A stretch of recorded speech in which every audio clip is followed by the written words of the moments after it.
Love me not. Two people fall in love. But is their experience real? Or is it just an effect of the medicine they're taking? Kate looked around the room at the other people, 10 men and 10 women all around the same age. Thank you for coming today and offering your time to help with our research. Lime-Ren, the medicine we're testing, is in the final stage of testing. Previous human trials have shown us that Lime-Ren is completely safe. Kate stopped paying attention. She'd read the information the medical research company had sent her, so she knew that Lime-Ren had already been approved for sale and that they were not testing to see if there were side effects. She didn't know any of the other people in the group. She guessed that none of them had jobs either, or they wouldn't be earning money by testing medicine. But otherwise it was impossible to know if she had anything in common with any of them. She hoped so, or 4 days in the research center would feel like a very long time. As side effects, we know that some people experience stronger emotions and a feeling of general happiness, the head researcher said. We'll be interviewing each of you and doing tests during the day and night. So if you can all sign the forms, we can start. Kate signed her form without reading the information. Hopefully, this was going to be a very easy way to make money. I hope the food's better than last time, said the guy sitting next to her as he gave in his form. Kate smiled. I'm Michael, Kate, she said. Have you been here before? I do these trials as often as they'll let me, he laughed. It's such an easy way to make money. She smiled back. Here was someone she had something in common with. A few hours later, Kate was eating dinner. She had taken her second Lime-Ren tablet before dinner. She was feeling really relaxed. Maybe it was the vitamins, or maybe it was just because she had so much free time and there was nothing she needed to do. There were books to read, films to watch, and even board games and puzzles. At home, she had to send out job applications. Or she had to go to stressful job interviews.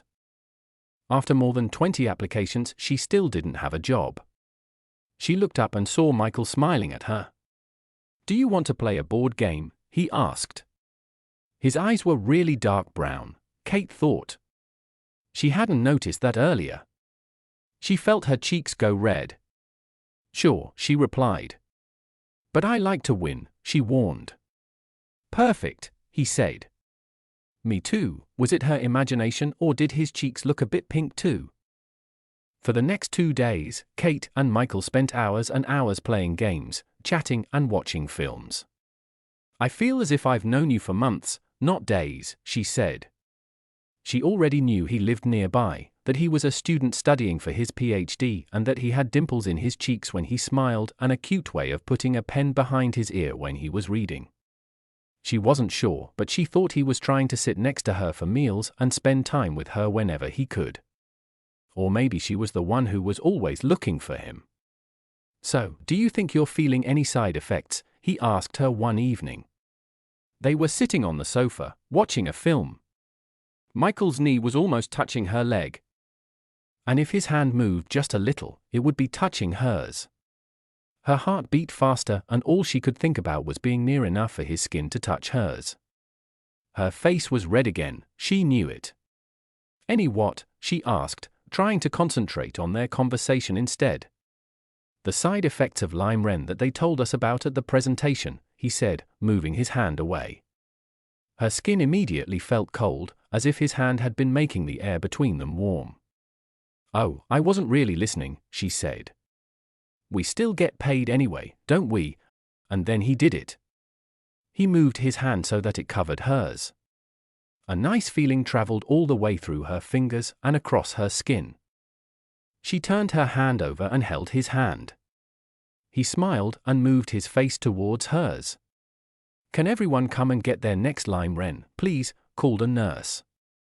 Michael dropped her hand and followed the rest of the group to the nurse's room. Kate couldn't remember ever feeling so happy. Thank you everyone for taking part. You're now free to go, the head researcher said the next morning as the trial ended.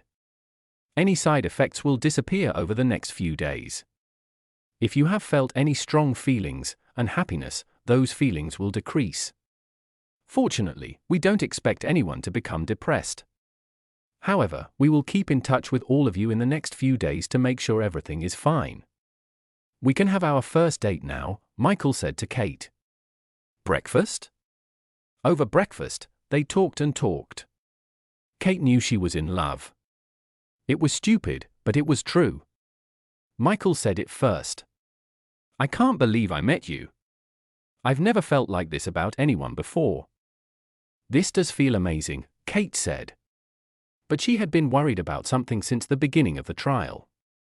She hadn't wanted to think about it, but now she had to ask him a serious question. You don't think? What? What if it's the lime wren making us feel like this? What was it he said about strong feelings? There's only one way to find out, he said.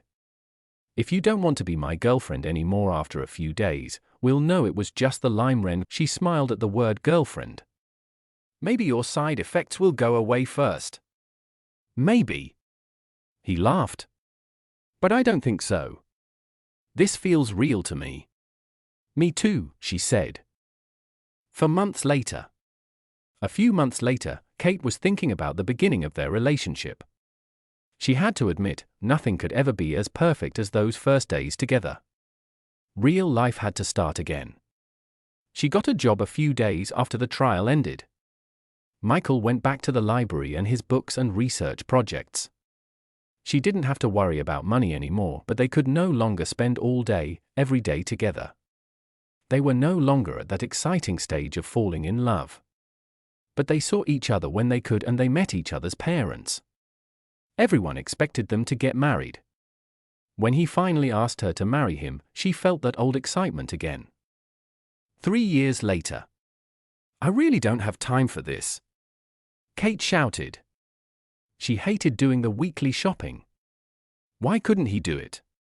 Fine, I'll go then, she said, closing the door hard so that it made a loud noise. Kate felt as if these kinds of arguments were happening more often. As she walked around the supermarket, she thought about how they'd been before, when they were in love. Can it ever feel like that again, she wondered. Walking into the health section, she recognized a word on a box of medicine. Lime wren. The vitamin's name reminded her of a special time, a time when she was really crazy about Michael.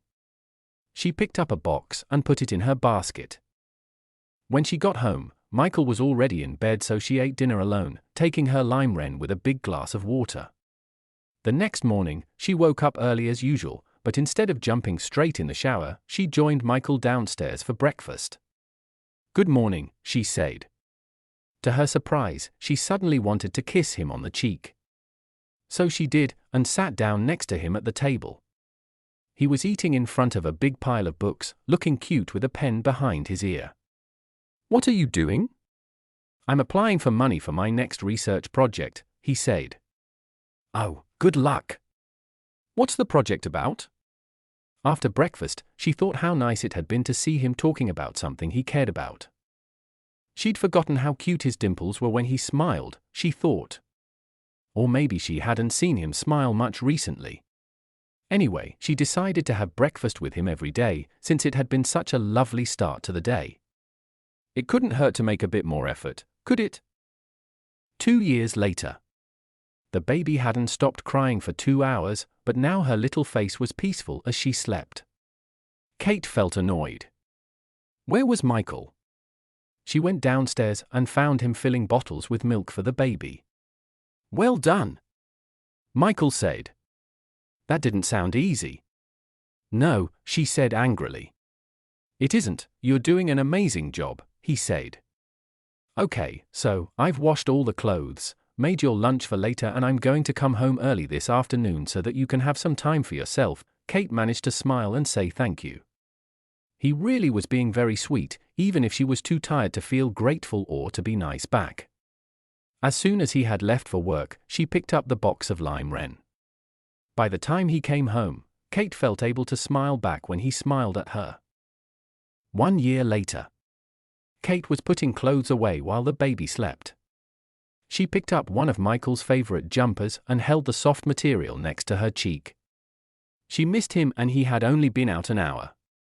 Putting it back, she noticed something hard under the rest of the jumpers in the drawer. It was boxes and boxes of lime wren. They weren't hers. She was shocked to see these boxes. She took lime wren every day, it was true, but Michael? She thought of lime wren as an easy way to those feelings she'd always had for Michael. And it was working. Every day she felt madly in love with her wonderful husband. Everyone said marriage was hard work, but she just didn't have time or energy for the job of marriage as well as her part-time job and a young baby. When she took lime wren, she made more effort to do small things that made their life together enjoyable. If he did something nice for her, she said thank you, but most of all she actually felt grateful. If he wore a new shirt or his hair looked good, she told him he was handsome. She asked him about his day and remembered things that were important to him.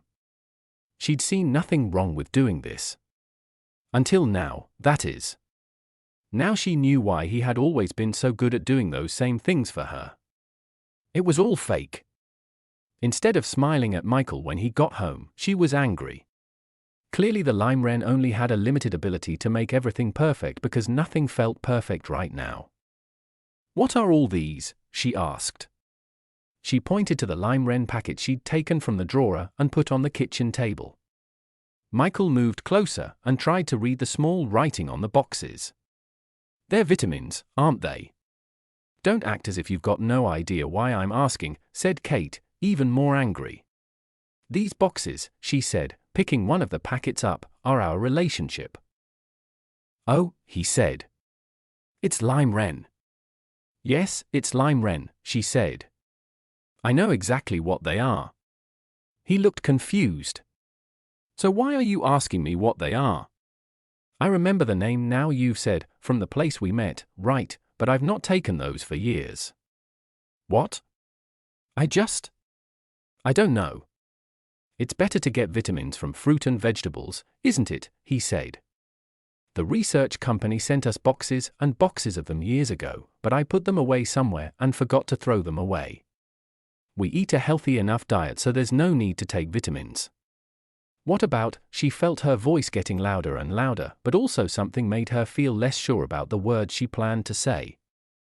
Her idea sounded stupid. "What about the falling in love part, the side effects? You're always so wonderful, the perfect husband. And now I know why." Thanks," he laughed. "I know they told us there were some side effects, but we were just joking when we said we fell in love because of the medicine, weren't we?" "Also," he added, turning the box over in his hands, "they must have changed the ingredients or something because it doesn't say anything on the box about side effects. See," he held it out for her to look. "Maybe they changed the recipe after we did that trial. Who knows?" He gave her a big hug. "This perfect husband is all natural, don't worry." He went upstairs to kiss the baby and then she heard him in the kitchen as he started to make dinner.